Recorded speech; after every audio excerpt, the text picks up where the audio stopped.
Abraham கேத்தூராள் என்னும் பேர் கொண்ட ஒரு ஸ்திரீயையும் விவாகம் பண்ணியிருந்தான். ஆதியாகமம் 25:1. அவள் அவனுக்கு சிம்ரானையும் யக்ஷானையும் மேதானையும் மீதியானையும் இஸ்பாக்கையும் சூவாகையும் பெற்றாள். ஆதியாகமம் 25:2. யக்ஷான் சேபாவையும் தேதானையும் பெற்றான். தேதானுடைய குமாரர் அசூரிம் லெத்தூசிம் லெயூமிம் என்பவர்கள். ஆதியாகமம் 25:3. மீதியானுடைய குமாரர் ஏப்பா ஏப்பேர் ஆனோக்கு அபீதா எல்தாகா என்பவர்கள். இவர்கள் எல்லாரும் கேத்தூராளின் பிள்ளைகள்.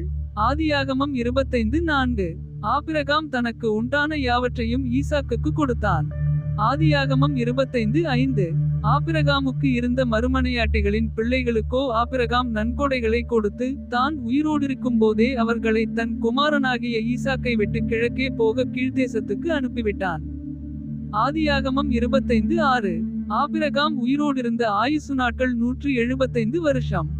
ஆதியாகமம் 25:7. பிற்பாடு ஆபிரகாம் நல்ல நரைவயதிலும் முதிர்ந்த பூரண ஆயுசிலும் பிராணன் போய் மரித்து தன் ஜனத்தாரோடே சேர்க்கப்பட்டான். ஆதியாகமம் 25:8. அவன் குமாரனாகிய ஈசாக்கும் இஸ்மவேலும் மம்ரேக்கு எதிரே ஏத்தியனான சோகாரின் குமாரனாகிய எப்பெரோனின் நிலத்தில் உள்ள மக்பேலா என்னப்பட்ட குகையிலே அவனை அடக்கம் பண்ணினார்கள். ஆதியாகமம் 25:9. அந்த நிலத்தை ஏத்தின் புத்திரர் கையில் ஆபிரகாம் வாங்கியிருந்தான். அங்கே ஆபிரகாமும் அவன் மனைவியாகிய சாராளும் அடக்கம் பண்ணப்பட்டார்கள். ஆதியாகமம் 25:10. ஆபிரகாம் மரித்தபின் தேவன் அவன் குமாரனாகிய ஈசாக்கை ஆசீர்வதித்தார்.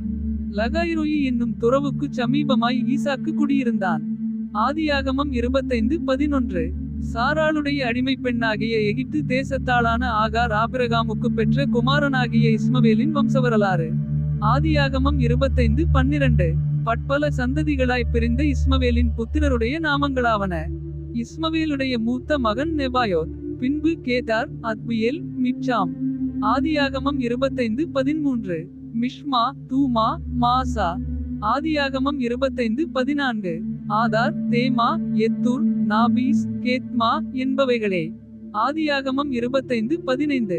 தங்கள் கிராமங்களிலும் அரண்களிலும் குடியிருந்த தங்கள் ஜனத்தாருக்கு 12 பிரபுக்களாகிய இஸ்மவேலின் குமாரர்கள் இவர்களே. இவர்களுடைய நாமங்களும் இவைகளே.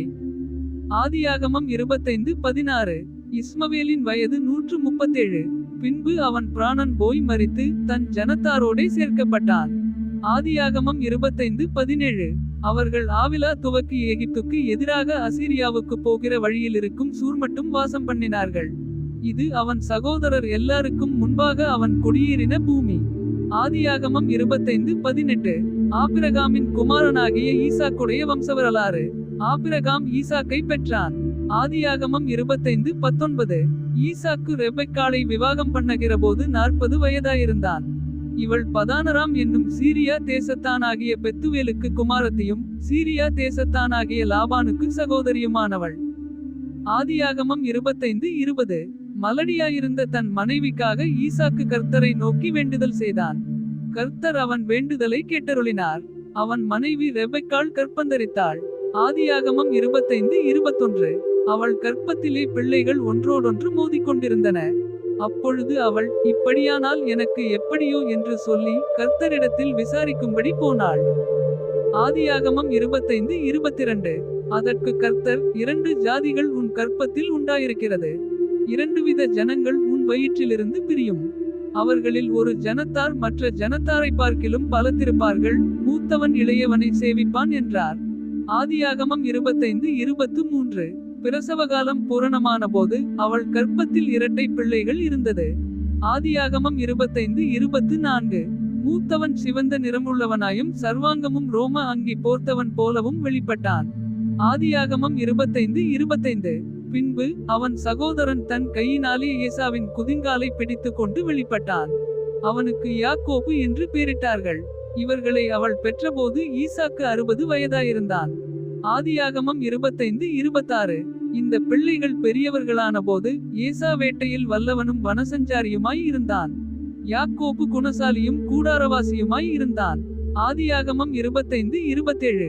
ஏசா வேட்டையாடி கொண்டு வருகிறது ஈசாக்கினுடைய வாய்க்கு ருசிகரமாயிருந்ததினாலே ஏசாவின் மேல் பட்சமாயிருந்தான். ரெபெக்காளோ யாக்கோபின் மேல் பட்சமாயிருந்தாள். ஆதியாகமம் 25:28.